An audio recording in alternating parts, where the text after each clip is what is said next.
Hello everyone and welcome back to my channel. Kylie Jenner channeled her inner Hollywood diva by turning up in a classic Hollywood ensemble for Jean Paul Gaultier's runway show in Paris.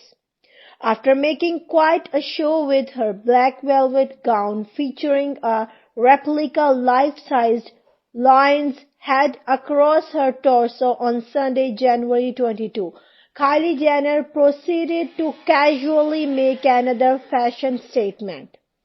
On Wednesday, January 25, the beauty mogul paid tribute to classic Hollywood for the Jean Paul Gaultier runway presentation as she walked the red carpet in a pale blue and blush-colored corset worn with a high-waisted black floor-length skirt as per People.